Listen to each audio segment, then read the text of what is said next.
Hello friends, welcome to our YouTube channel तैयारी exam की। जिन लोगों ने अभी तक हमारे यूट्यूब चैनल को सब्सक्राइब नहीं किए हैं, प्लीज़ सब्सक्राइब कर लें, बेल आइकन को प्रेस कर दें ताकि हमारे वीडियोज़ के अपडेट्स आपको समय समय पर मिलते रहें। तो आज हम लोग कबीर जी के बारे में पढ़ने वाले हैं। Class 11th NCERT book Hindi Digant भाग 1 का काव्य खंड है कबीर, जो कि ये पद लिखे हैं, 2 पद है। तो परीक्षा उपयोगी कुछ महत्वपूर्ण प्रश्न हम लोग पहले देखने वाले हैं, फिर उसके बाद संपूर्ण पाठ का हल इसी वीडियो में समाप्त होगा। तो वीडियो को एंड तक जरूर देखिएगा। देखिए यहाँ पे कबीर जो कि पद है, इन्होंने पद लिखा था। क्वेश्चन नंबर 1 है, कबीर जी का जन्म कब हुआ था? उत्तर हो जाएगा अनुमानतः 1399 ईस्वी को, ज्येष्ठ पूर्णिमा 1456 विक्रमी संवत। ओके, अब देखिए यहाँ पे क्वेश्चन नंबर 2 है, कबीर जी का निधन कब हुआ था? उत्तर हो जाएगा अनुमानतः 1518 ईस्वी को। क्वेश्चन नंबर 3 है, कबीर का निवास स्थान कहाँ और किस राज्य में है? तो उत्तर हो जाएगा काशी, वाराणसी और मगहर, बस्ती, उत्तर प्रदेश। यहाँ पे क्वेश्चन नंबर 4 है, कबीर के माता तथा पिता का क्या नाम है? उत्तर हो जाएगा माता का नाम है नीमा और पिता का नाम है नीरू। ध्यान से देखिएगा क्योंकि ये भी पिता का भी नाम लग रहा है लड़की की तरह नीरू, ठीक है। लेकिन आपको ध्यान में रखना है माता का नाम क्या है, नीमा, और पिता का नाम है नीरू। आइए अब हम लोग चलते हैं क्वेश्चन नंबर 5 पे। कबीर जी का वृत्ति कहने का अभिप्राय यानी पेशा क्या था? उत्तर हो जाएगा बुनकरी। अब यहाँ पे देखिए क्वेश्चन नंबर 6 है, कबीर के दीक्षा गुरु के नामों को बताएं। इनके दीक्षा गुरु कौन कौन थे? तो उत्तर हो जाएगा स्वामी रामानंद, रामावत संप्रदाय के प्रवर्तक, प्रसिद्ध वैष्णव संत और आचार्य थे, ठीक है। अब देखिए यहाँ पे क्वेश्चन नंबर 7 है, कबीर के रचनाएं कौन कौन से हैं? तो उत्तर हो जाएगा बीजक या कबीर ग्रंथावली। अब यहाँ पे क्वेश्चन नंबर 8 आ चुका है, कबीर किस काल के थे जो कि एक क्रांतिकारी विचारक, दृष्टा, ज्ञानी और लोकोपदेशक के रूप में भी स्मरण किए जाते हैं अभी आधुनिक युग में, वर्तमान युग में? उत्तर हो जाएगा भक्ति काल के। एग्जाम में ये सभी क्वेश्चंस आते रहता है। अब देखिए यहाँ पे क्वेश्चन नंबर 9 है, कागज लेखी, यहाँ पे कागज नहीं है, ध्यान से देखिएगा, यहाँ पे लिखा हुआ है कागद लेखी की जगह आखन देखी को कौन तरहीज देते थे? तो उत्तर हो जाएगा कबीर। अब देखिए यहाँ पे क्वेश्चन नंबर 10 है, कबीर निर्गुण निराकार ब्रह्म के उपासक और भक्त थे, ज्ञान प्रेम और भक्ति उनके काव्य का प्राण तत्व है। क्वेश्चन नंबर 11 आ चुका है यहाँ पे, कबीर किसके भक्त थे? तो उत्तर हो जाएगा वैष्णव भक्त, वैष्णव को मानने वाले, ठीक है। अब यहाँ पे 12 है, कवि ने साखी, शबद और रमैनी, यहाँ पे रमैनी है, की रचना की। साखियाँ दोहा छंद में है और वे अतिशय लोकप्रिय है। शबद वस्तुतः गेय है, मतलब गाने योग्य है, और रमैनी प्रधानतः चौपाई छंद में रची गई है। अब यहाँ पे क्वेश्चन नंबर 13 है, कबीर के 2 पद डॉक्टर जयदेव सिंह एवं डॉक्टर वासुदेव सिंह के द्वारा संपादित कबीर बाडम्य के खंड 2 से संकलित है। अब देखिए यहाँ पे क्वेश्चन नंबर 14 है, प्रथम पद में कबीर का आलोचक रूप मुखरित हुआ है। क्वेश्चन नंबर 15, द्वितीय पद में कबीर का भक्त और प्रेमी रूप प्रभावशाली अभिव्यक्ति पाता है। अब आइए हम लोग चलते हैं कबीर का क्वेश्चन आंसर पे। कबीर जो कि पद है, अभ्यास प्रश्न है पद के साथ, यानी कि इस पद से जो एग्जाम रिलेटेड क्वेश्चन आंसर है कुछ भी, और जो पूरा बुक में दिया हुआ है वो सभी का हम लोग क्वेश्चन आंसर करने वाले हैं। तो देखिए यहाँ पे क्वेश्चन नंबर 1 है, कबीर ने संसार को बौराया हुआ क्यों कहा है? तो ध्यान से समझिएगा। उत्तर हो जाएगा, कबीर ने संसार को बौराया हुआ इसलिए कहा है क्योंकि संसार के लोग सच सहन नहीं कर पाते और न उस पर विश्वास करते हैं, उन्हें झूठ पर विश्वास हो जाता है। कबीर संसार के लोगों को ईश्वर और धर्म के बारे में सत्य बातें बताते हैं। ये सब बातें परंपरागत ढंग से भिन्न है, अतः लोगों को अच्छी नहीं लगती। इसलिए कबीर ने ऐसा कहा है कि यह संसार बौरा गया है, अर्थात पागल सा हो गया है। ठीक है, अब हम लोग चलते हैं क्वेश्चन नंबर 2 पे। क्या है? साच कहो तो मारन धावे, झूठे जग पतियाना। कबीर ने यहाँ किस सच और झूठ की बात कही है? तो उत्तर हो जाएगा, कबीर ने बाह्य आडंबरों से दूर रहकर स्वयं को पहचानने की सलाह दी है, मतलब खुद को पहचानने की सलाह दी है। आत्मा का ज्ञान ही सच्चा ज्ञान है। कबीर संसार के लोगों को ईश्वर और धर्म के बारे में सत्य बातें बताता है। ये सब परंपरागत ढंग से भिन्न है, अतः लोगों को यह पसंद नहीं है। संसार के लोग सच को सहन न करके झूठ पर विश्वास करते हैं। इस प्रकार कबीर ने हिंदू और मुसलमान दोनों के बायाडंबरों पर तीखा कटाक्ष किया है। ठीक है, अब देखिए यहाँ पे क्वेश्चन नंबर 3 है, कवि के अनुसार कैसे गुरु शिष्य अंतकाल में पछताते हैं, ऐसा क्यों होता है? तो उत्तर हो जाएगा, कबीर के अनुसार इस संसार में 2 तरह के गुरु और शिष्य मिलते हैं। एक कोटि है सद्गुरु और सद शिष्य की, जिन्हें तत्व का ज्ञान होता है, जो विवेकी होते हैं, जिन्हें जीव ब्रह्म के संबंध का ज्ञान होता है। ऐसे सद्गुरु और शिष्यों में सद आचार भरते हैं। इनका अंतर बाह्य एक समान होता है। ये अहंकार शून्य होते हैं, मतलब अहंकार नहीं करते हैं, इनमें अहंकार नहीं के बराबर होता है। गुरु शिष्य की दूसरी कोटि है असद गुरु और असद शिष्य की। इस संबंध में कबीर ने एक साखी में कहा है, जाके गुरु अंधरा चिला खरा निरंध, अंधा अंधे ठेलिए दोनों कुप पड़प। तो इसका व्याख्या या इसका अर्थ क्या हो जाएगा?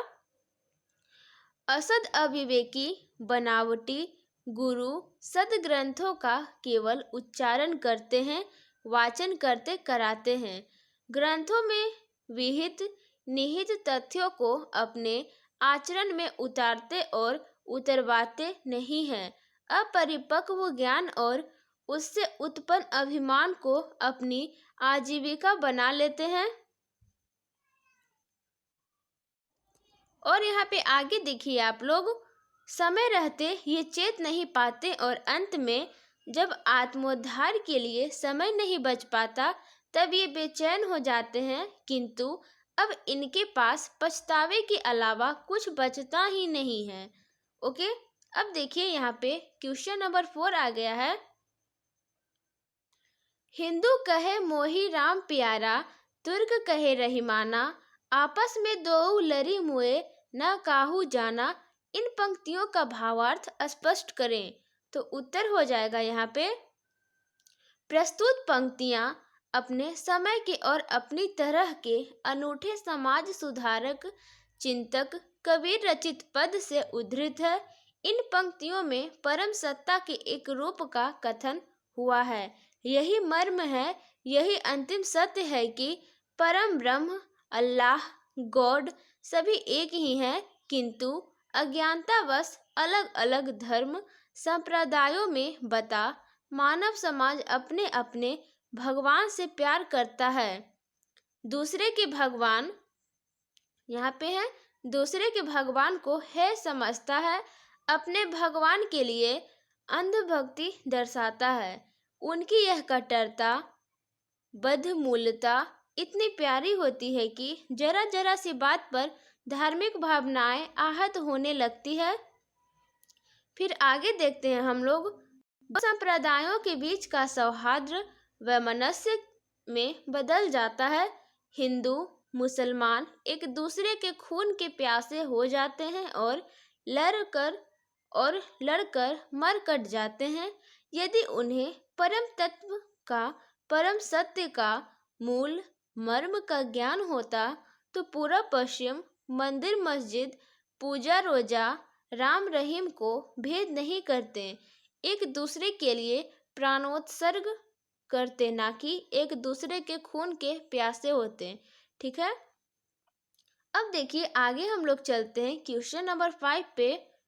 बहुत दिनन कै बिछुरे माधव, मन नहीं बांधो धीर। यहाँ माधव किसके लिए प्रयुक्त है? माधव किसके लिए प्रयुक्त किया गया है? तो सिंपल सा उत्तर है कबीर निर्गुण भक्ति के अन्य उपासक थे। उन्होंने परमात्मा को कण कण में देखा है, ज्योति रूप में स्वीकारा है तथा उसकी व्याप्ति चराचर संसार में दिखाई है। इस व्याप्ति को अद्वैत सत्ता में देखते हुए उसकी रचनात्मक अभिव्यक्ति दी है। कबीर ने ईश्वर को माधव कहकर पुकारा है। किसको? तो ईश्वर को। ठीक है, अब देखिए यहाँ पे क्वेश्चन नंबर 6 है, कबीर ने शरीर में प्राण रहते ही मिलने की बात क्यों कही है? तो इसका उत्तर हो जाएगा प्रेम में यूं तो संपूर्ण शरीर मन प्राण सभी सहभागी होते हैं, किंतु आंखों की भूमिका अधिक होती है। ध्यान से देखिएगा क्या हम पढ़ रहे हैं। प्रेम में यूं तो संपूर्ण शरीर मन प्राण सभी सहभागी होते हैं, किंतु आंखों की भूमिका अधिक होती है। क्यों होती है भाई? देखते हैं। विरह की दशा में आंखें लगातार प्रेमास्पद की राह देखती है। विरही प्रेमी की आकुलता व्याकुलता का अतृप्ति का ज्ञापन आंखों से ही होता है। फिर इसका क्या भरोसा कि मृत्यु के बाद यही शरीर पुनः प्राप्त हो। प्रेम यदि इसी जन्म में मनुष्य योनि में हुआ है, विरह की ज्वाला में यदि यही शरीर मन प्राण दग्ध हो रहे हैं, तो फिर प्रेम को सार्थक्य भी तभी प्राप्त होगा जब शरीर में प्राण रहते इसी जन्म में प्रभु से मिलन हो जाए, विरह मिलन में बदल जाए। जो विरह है, जो पीड़ा है, जो लालसा है, वो मिलन में बदल जाए। यही कारण है कि कबीर ने शरीर में प्राण रहते ही मिलने की बात कही है। सॉरी, यहाँ पे कुछ मिस्टेक्स हो गए हैं। यहाँ पे हमसे यहाँ पे मिलते हैं, यहाँ पे मिलने हो जाएगा। ओके, और यहाँ पे ही के जगह पे की हो जाएगा। प्लीज़ आप लोग सुधार लीजिएगा, और जब आप लोग अपने कॉपी में लिखिएगा तो सही लिखिएगा, क्योंकि कभी कभी मिस्टेक्स हो जाते हैं। अब देखिए यहाँ पे क्वेश्चन नंबर 7 है आप लोगों के पास। कबीर ईश्वर से मिलने के लिए बहुत आतुर है, क्यों? तो उत्तर हो जाएगा हिंदी साहित्य के स्वर्ण युग भक्ति काल के निर्गुण भक्ति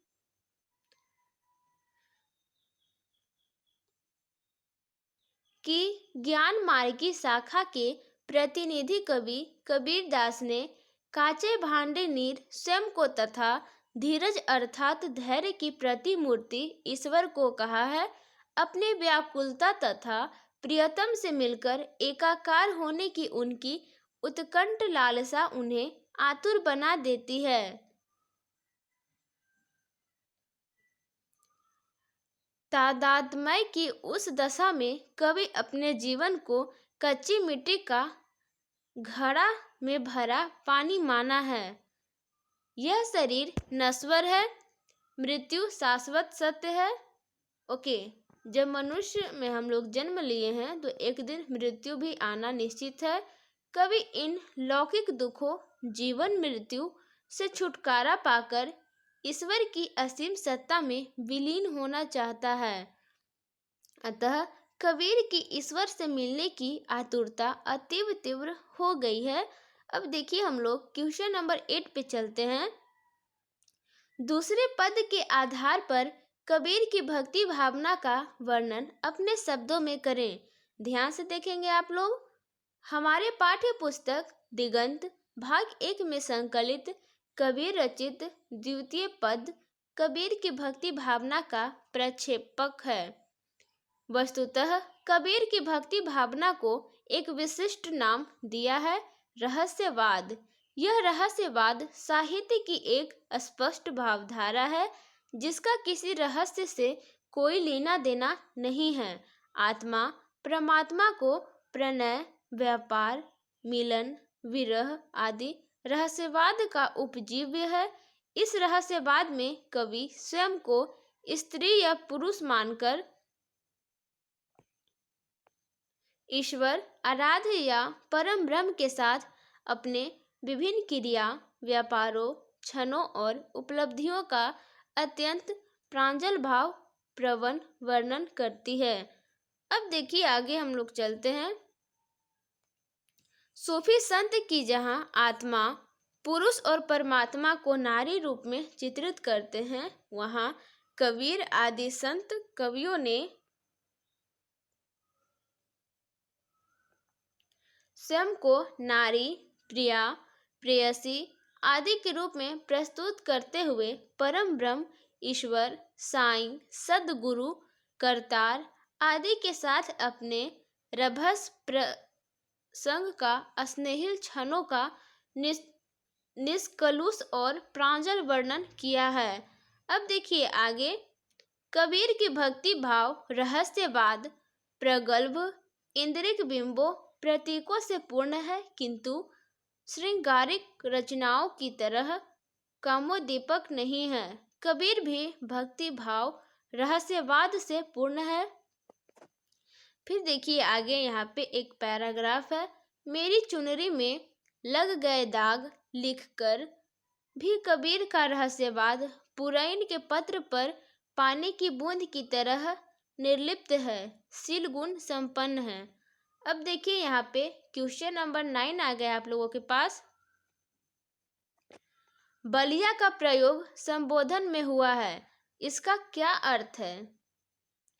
तो उत्तर हो जाएगा यहाँ पे, कबीर रचित पद में बलिया संबोधन शब्द आया है जिसका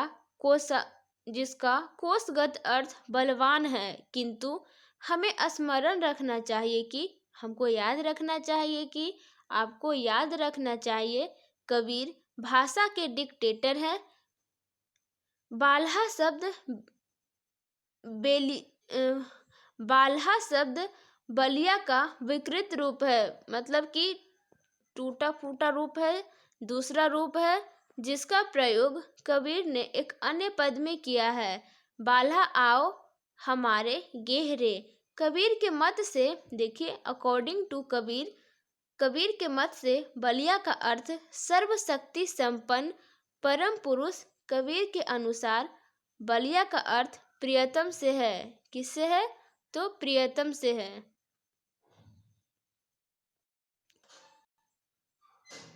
अब यहाँ पे क्वेश्चन नंबर 10 है।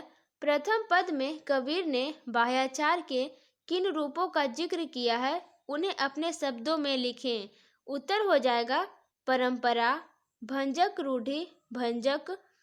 समाज सुधारक कबीर रचित प्रथम पद में हिंदू मुस्लिम दोनों ही संप्रदायों में व्याप्त आडंबर पूर्ण बाह्याचारों का उल्लेख हुआ है तथा कथित नेमी द्वारा नियमों का कठोरता से अनुपालन करने वाले प्रातःकाल प्रत्येक ऋतु और अवस्था में स्नान करना, पाहन कहने का अभिप्राय पत्थर की पूजा करना, आसन मारकर बैठना और समाधि लगाना, पितरों यानी कि प्रीति की पूजा, तीर्थाटन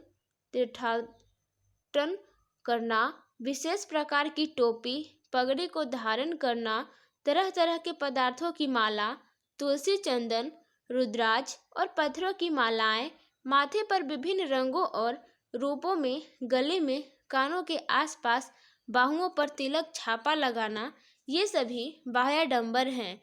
इनका विरोध मुखर स्वर में कबीर ने किया है। अब देखिए यहाँ पे क्वेश्चन नंबर 11 है।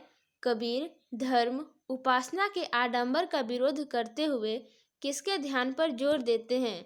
तो उत्तर हो जाएगा आप लोगों के पास संत कबीर ने हिंदू और मुसलमानों के ढोंग आडंबरों पर करारी चोट की है। उन्होंने धर्म के बाहरी विधि विधानों, कर्मकांडों, जप, माला, मूर्ति पूजा, रोजा, नमाज आदि का विरोध किया है। उन्होंने कहा है कि हिंदू और मुसलमान आत्म तत्व और ईश्वर के वास्तविक रहस्य को अपरिचित है वास्तविक रहस्य से अपरिचित है, क्योंकि मानवता के विरुद्ध धार्मिक कट्टर और आडंबरपूर्ण कोई भी व्यक्ति अथवा धर्म ईश्वर की परम सत्ता का अनुभव नहीं कर सकता। कबीर ने स्वयं आत्मा को पहचानने पर बल देते हुए कहा है कि यही ईश्वर का स्वरूप है, आत्मा का ज्ञान ही सच्चा ज्ञान है। ठीक है, अब देखिए यहाँ पे क्वेश्चन नंबर 12 आ गया आप लोगों के पास। आपस में लड़ते मरते हिंदू और तुर्क को किस मर्म पर ध्यान देने की सलाह कवि देता है? कबीर देते हैं। तो उत्तर हो जाएगा, मुगल बादशाह बाबर के जमाने से हिंदू मुसलमान अपने पूर्वाग्रहों और दुराग्रहों के कारण लड़ते मरते चले आ रहे हैं। सांप्रदायिक सौहार्द की जगह सांप्रदायिकता का जहर पूरे समाज में घुला हुआ है। दोनों ही संप्रदायों का तथाकथित पढ़ा लिखा और अनपढ़ सबका ईश्वर की सत्ता अवस्थिति की वस्तु स्थिति से अनवगत है। मूल चेतना मर्म का ज्ञान किसी को नहीं है। वेद, पुराण, कुरान, हदीस लगभग सभी धार्मिक ग्रंथों पर ईश्वर के स्वरूप, उसके प्रभाव और सर्वव्यापी, सर्वज्ञ, सर्वशक्तिमान होने की बात कही गई है। जीव और ब्रह्म में द्वैत नहीं अद्वैत का संबंध है। यह भी कथित है, मानवता की निष्काम सेवा से बढ़कर इस अनित्य संसार में कुछ भी नहीं है। ओके, अब देखिए यहाँ पे क्वेश्चन नंबर 13 आ चुका है।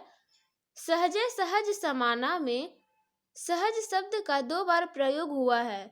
इस प्रयोग की सार्थकता स्पष्ट करें।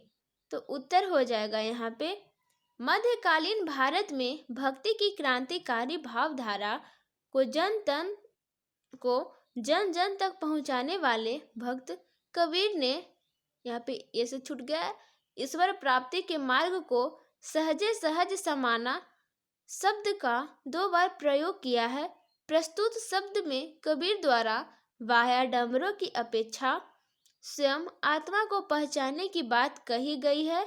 अपने शब्दों में कबीर ने ये बाह्याडंबर बताए हैं तथा पत्थर पूजा, कुरान पढ़ाना, शिष्य बनाना, तीर्थ व्रत, टोपी माला पहनना, छापा तिल लगाना, पीर औलिया की बातें मानना आदि।